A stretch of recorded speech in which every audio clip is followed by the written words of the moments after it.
Let me give you two numbers and I want you to sit with it. Research says that 92% of the C suite executives said that it is the way they communicate that helped them reach to the top. 92%. And the funny part is, only 18% of the leadership programs actually teach this skill. So the top 92% is saying that they do something differently that changed everything for them, and nobody's showing how to build that. See, this is where potential, smart, talented people get plateaued because they do not know what that top 1% does differently every time they open their mouth. I have coached some of the best people in the world, from founders working with Big Four. And this is one thing I notice. The ones who stand out, they have these 5 habits that make them stand apart. They're simple, but they're potent. And today, you'll get to know of it. Habit number 1, frame before you fill.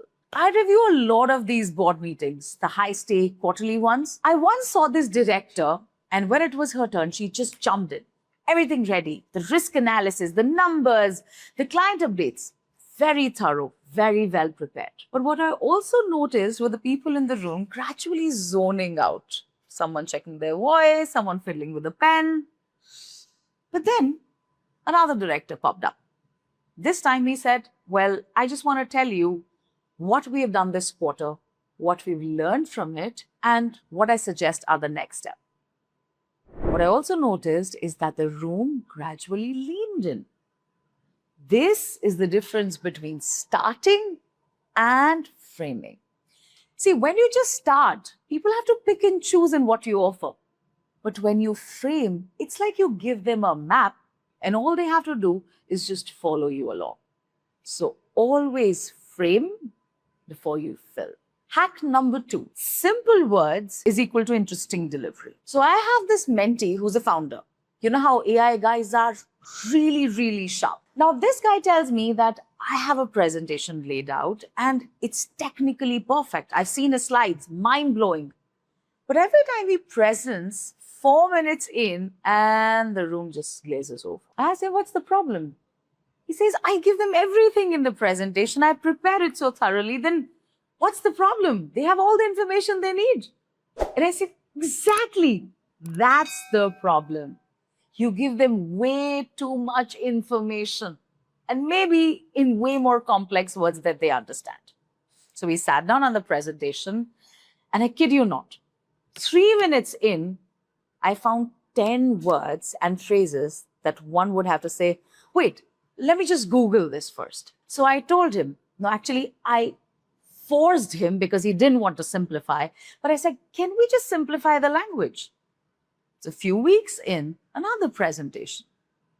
This time, the board member said, something about the way you present has changed.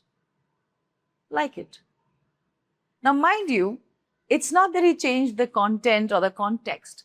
He just simplified what he had to say. Because simplicity does not mean that you're dumbing down.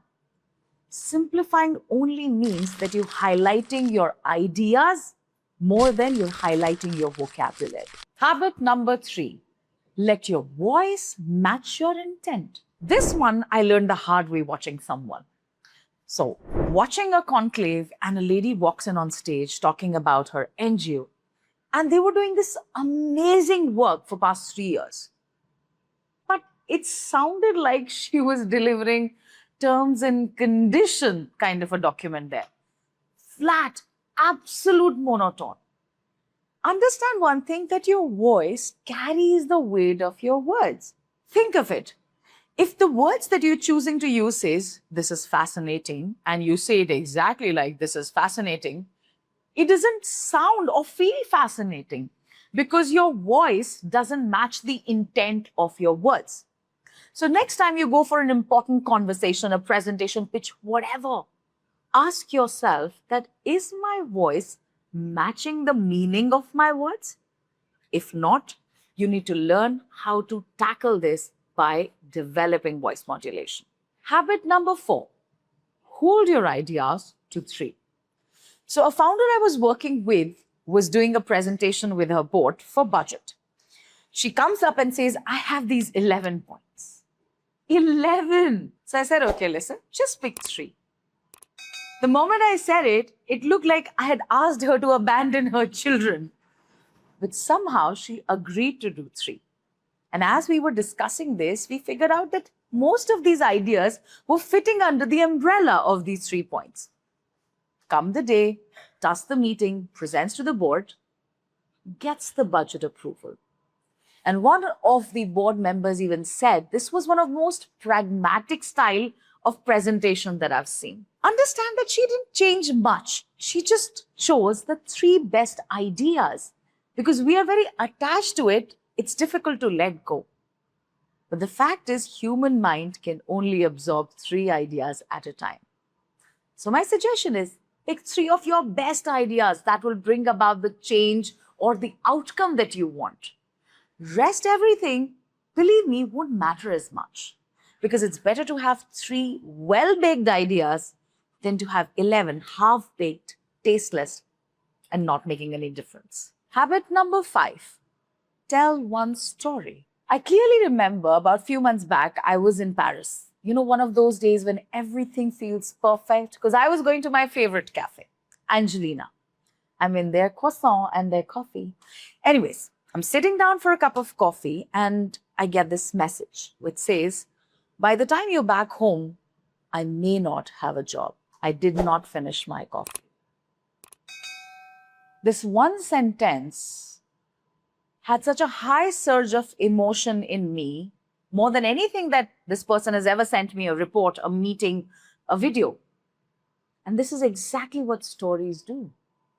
They generate curiosity, they give you a human connect, and they make you feel something.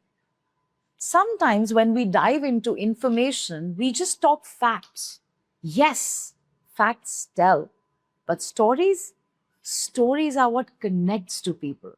And the top 1% knows that connection supersedes everything. So develop a habit of telling story. Doesn't need to be a dramatic one.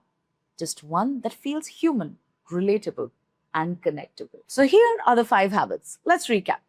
Always frame the room before you fill the information. Second, simple words let your ideas land, not your vocabulary.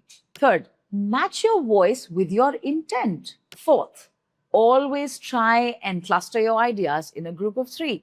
Help the human mind understand you better. And fifth, tell a story, because a story makes the listeners feel something. Now, mind you, these are not personality traits. You're not born with it. You can learn them and I can teach them. Now, mind you, if you would like to learn how to do these, how to master this, make sure to check out the description. There is a form. Go fill it and my team will connect you to me and let's get you started on your communication journey. Most importantly, if you've been watching this video, by now you're far ahead of people who've taken no action to become better communicators. And yes, the growth mindset also involves that you help others, you share, and you help them grow. So make sure to follow along, subscribe, and share it with someone who might need it. Because as I say, sharing is caring. See you next time.